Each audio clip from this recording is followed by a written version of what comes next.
Қайырлы кеш, эфир төрінде аймақ тізгін ұстар Әсел Қалиева. Аңдатпаға назар салыңыз.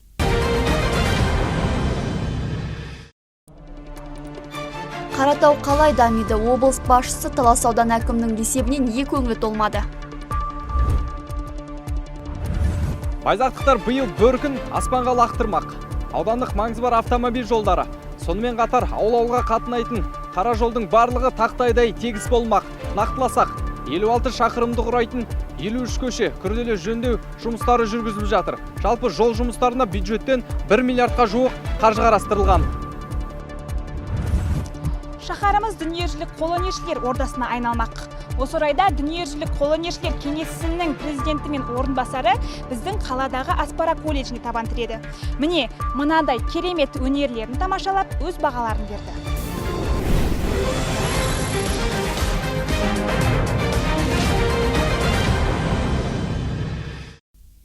Қаратау қаласы өндірістің ордасы. 3700 халық тұратын орта экономикалық әлеуеті бар қала. Дегенмен моноқалада 8 ғана көп қабатты үй бар. Ал оның 4-і коммуналдық меншікте. Енді Қаратау қалай дамымақ? Толығырақ тілші материалында.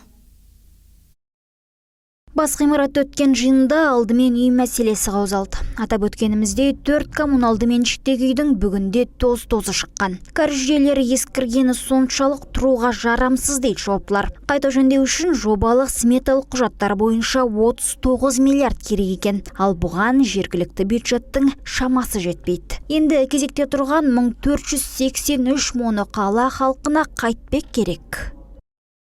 Депозит ашып, сол қаланың тұрғындары ақшасын жинаса 2-3 жыл. Сол отбасы банк арқылы олар несие берсе, хотя бы сол бір жылда бір үй, сондай кредитті үй салса, бұл жұмыс жоқ? Жоқ. Значит, жергілікті атқарушы органдар бұмен мүлдем байланысып отқан жоқ. Сондай-ақ 30 мыңнан аса тұрғыны бар Қаратауда кіріс жоқтың қасы. Сол себепті экономикасы да төмен. Қала тұрғындары ауызсумен, газбен, жылумен қамтамасыз етілген. Алайда мәселесі шаш етектен. Мәселен, жылу желілерінің 46%, электр желілерінің 70% ескірген. Сондай-ақ қала көшелерінің 63%-ға жуығы қанағаттанарлықсыз жағдайда. Ал жаңағы 40% жолдар бойынша биылға бюджеттен 100 миллион теңге облыс бюджеттен қаржы 170 миллион өздері бөліп 6 көшені биылға жөндеп отыр. Жалпы бізде келесі жылдарға, ағымдағы жылдарға да жоспарымыз бар.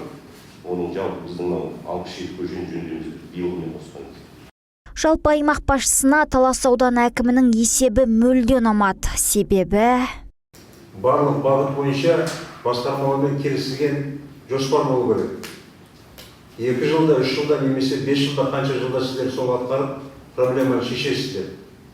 Мен сол жоспарды көрген жоқпын. Басқармалар өзі бір жақта жүр. Біздің Қаратау Талас ауданы әкімшілігі мен Қаратау қаласының әкімі екінші жақта жүр. Бір-бірімен ешқандай байланыс жоқ. Облыс әкімі жиын барысында аталып өткен 93 ұйымдастыру және іске асыру іс-шараларын сәрсенбіге дейін нақтылауды тапсырды. Ақкенже Асанқызы, Нұрбол Қыстаубек, аймақ. Осы сенбіде Тараз төріне Азияның түкпір-түкпірінен мықты майталма мамандар келді. Мәртебелі меймандар аймақтың туризм саласын дамыту бағытына ден қойды. 2 күн өткен іс-шара нәтижесінде облыс орталығы дүниежүзілік қол өнершілер қалаларының тізіміне енуі мүмкін деген болжам айтылды. Ендеше көне Тараз меймандары несімен таңғалдырды? Ардана Жарылқасының сюжетінен. Айта кетейік, бүгінгі таңда облысымызда 3435 тарихи мәдени ескерткіш бар. Олардың 5-еуі халықаралық ЮНЕСКО-ның бүкіл әлемдік мәдени мұра тізбесінен алынған. 25-і республикалық дәрежедегі, 698-і жергілікті маңыздағы ескерткіштер. Спрос на изделия наших ремесленников растет среди туристов. 3 күндік сапарларыңызда Тараздың терең тарихымен танысып, жәдігерлерге бай екеніне, қолөнершілер қаласы атауына лайық екеніне көз жеткізе түсесіздер деп ойлаймын. Тарихымызды таныту арқылы туризмді дамыту бойынша ауқымды шаралар жоспарлануда. Бұл бағытта жұмыс істейміз деген кәсіпкерлерге барлық қолдаулар көрсетіледі. Өз кезегінде қонақтар жылы шыраймен қарсы алған жамбылдықтарға ризашылығын жеткізіп, аймақтың мәдени-рухани бағытындағы жұмыстарын оң бағалады. Облыстың қолөнершілік және туристік әлеуеті жоғары екенін де атап өтті. Мен Тараз қаласына келгеніме қуаныштымын. Бұл менің Қазақстанға алғашқы сапарым. Біздің ұйым қолөнершілердің еңбектерін бүкіл әлемге көрсетуге бағытталған. Осы қаланың қолөнершілерінің дамуына өз үлесімізді қосамыз. Дүние жүзілік қолөнершілер қалаларының тізімі 2014 жылдан бері құрылуда. Бүгінгі таңда бұл тізімге әлемнің 55 қаласы енген. Сарапшылар 2 күн бойы көне Тараз шеберлері қолөнер көрмесіне қатысып, қолөнерді жүзеге асыру нүктелерімен танысып, өңірдегі мәдени тарихи нысандарды аралады. Ардана Жарылқасын, Мержан Ерболатов, Аймақ. Әкім қабылдауынан кейін қонақтар ұлттық өнер мен салт дәстүрлер көрмесін тамашалады. Мақсат барымызды қаз-қатар тізіп қана қоймай, сол құндылықтар арқылы қазақстандық бренд өнімді қалыптастыру. Ендеше көрмеге не қойылды? Оның қайсысы көптің көзіне түсті? Шаһарымыз дүниежүзілік қолөнершілер ордасына айналмақ. Осы орайда дүниежүзілік қолөнершілер кеңесінің президенті мен орынбасары біздің қаладағы Аспара колледжіне табан тіреді. Міне, мынадай керемет өнерлерін тамашалап, өз бағаларын берді.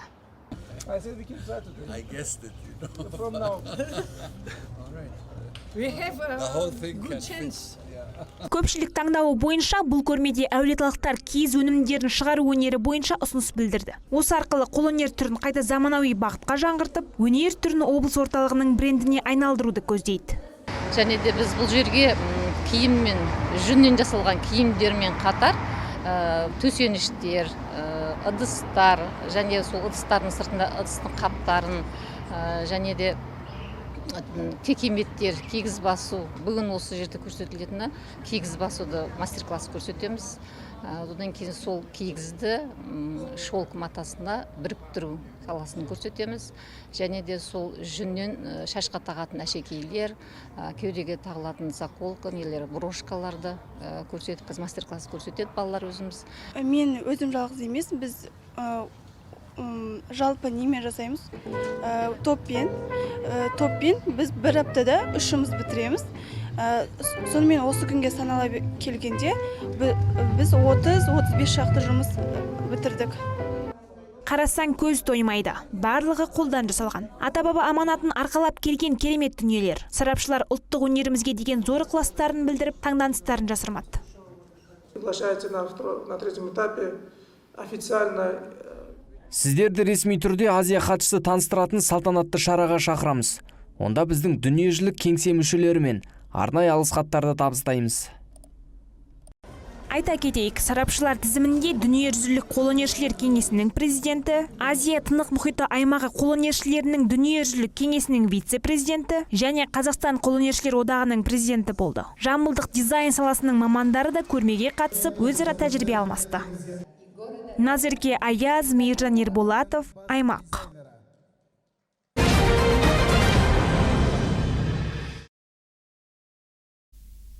Биыл байзақтықтар үшін қуанышты жағдай. Жыры болған жол мәселесі реттеліп жатыр. Тозығы жеткен, мүлде жол көрмеген ауыл жолдары орта және күрделі жөндеуден өтуде. Аудандық маңызы бар 132 шақырым елді мекен көшелерін құрайтын 421 шақырымда құрылыс жұмыстары қызу. Толығырақ жол үстінен әріптесім тарқатсын. Байзақтықтар биыл бөркін аспанға лақтырмақ. Аудандық маңызы бар автомобиль жолдары, сонымен қатар ауыл-ауылға қатынайтын қара жолдың барлығы тақтайдай тегіс болмақ. Нақтыласақ, 56 шақырымды құрайтын 53 көше күрделі жөндеу жұмыстары жүргізіліп жатыр. Жалпы жол жұмыстарына бюджеттен 1 миллиардқа жуық қаржы қарастырылған. Ауыл ел бесігі бағдарламасы аясында ауданда 6 ауыл жолы жаңармақ. Жұмысқа жауапты Рауан Мердігер компаниясы. Жалпы жұмысқа 10 техника, 40 жұмысшы жұмылдырылған. Қазіргі таңда жұмыстардың 70% аяқталған. Жуырда ел игілігіне беріледі дейді басшылық. Аудан бойынша ауыл ел бесігі бағдарламасы бойынша республикалық бюджеттен 1 миллиард 71 мың теңге қолдау көрсетіліп, оған енді мына Саркемер ауылы, Ботамойнақ ауылы, Мырзатай ауылы, Сеңкібай ауылы, және де Дихан 2 ауылында, Абай ауылында, Көктал ауылында жалпы 6 ауылдық округте орта жөндеу жұмыстары жүргізіліп, осы жылдың аяғына дейін толыққанды аяқталынады. Ендігі ел тілегі еленді. Қуаныштың ерте кеші жоқ. Мүлде қара жолды көрмеген диқандықтарға 42 жылдан соң тақтайдай тегіс жол төселуде. Балаларымыз шалшық су кешпей, көліктеріміз шұңқырға түспей зымырайтын болдық деп жұртшылық алғысын білдіруде. Осы диқан ауылында тұрамын. Туғаныма 42 жыл болды. Мынау енді бүгін балаларым әдемі бізге жол салып, осы апаларға деп өте жақсы жолдарың. Бізге де жақсы болып қалды, бала-шағаға да жақсы болып қалды. Көлігімізге тегі жақсы болып қалды. Зырлап барып, зырлап келетін болдық. Өзіміз де сол магазинімізге зырлап барып, зырлап келетін болдық. Әйтпесе жүре алмай жорға жететін біз көшенің басына қарайшы. Сендерге үлкен рахмет, үлкен алғыс. Айта кетейік, жыл соңына дейін маңызы бар автокөлік жолдарын 96%-ға, ауыл ішілік жолдардың жағдайын 93%-ға жеткізуі тиіс. Осы тізімде ауданның маңызды 17 жолда қамтылмақ. Жасұлан Құрманғазы, Нұртай Ыбырай, Аймақ. Қазіргі таңда облыста ботулизм ауруының алдын алу шаралары жүргізілуде. Өйткені өте қауіпті бұл дерт адам өліміне дейін алып келуі мүмкін дейді мамандар.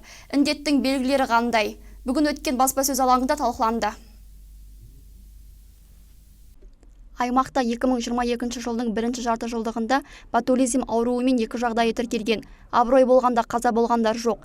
Бұдан өзге тағамына уланғандардың бактериалды емес 2 жағдайы есепке алынып, 8 адам зардап шеккен. Сондай-ақ тұрғындар арасында саңырауқұлақтың химиялық заттардың қоспасынан уланып жатқандар да жиі кездеседі. Осы ретте мамандар ескерту жасап тұрғындарға кеңес берді. Ботулизмді алдын алуға болады. Ол үшін енді біріншіден жеке бас гигиенасын сақтау керек. Қолданылған жеміс-жидектерді қарап мұқият тазалап жуып, сосын оның зақым келген жерлері болған жағдайда оны қолданбау керек. Көкөніс пен ет консервілерін ЦС бойынша 100 градустан жоғары температурада бактериясыздандыру қажет. 0-16 градуста бір жылдан аса сақтауға болмайды. Естеріңізге тағы да бір салатыны. Бей-берекет сауда орындарынан, білмейтін адамдарынан консервілеу банканы сатып алмаңыздар. Ешқандай тамақ түрін алмауға тырысыңыздар.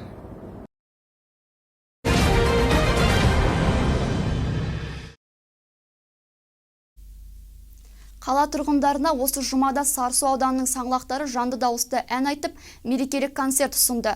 Ашық аспан астындағы әуенді Тарас кештері атты мерекелік кеш қала тұрғындарының көңіл-күй сыйлады.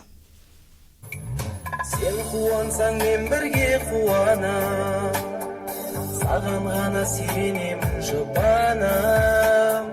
Мәдени кештің әуелгі мақсаты халықтың бос уақытын тиімді пайдалану ғана емес, ұлттық өнерді насихаттау дейді ұйымдастырушылар. Осы халық шығармашылық орталығының ұйымдастыруымен мынау Көне Тараз шаһарында, Көне Таразда осы Тараз қаласының тұрғындарына, қонақтарына көтеріңкі көңіл күй сыйлау болады.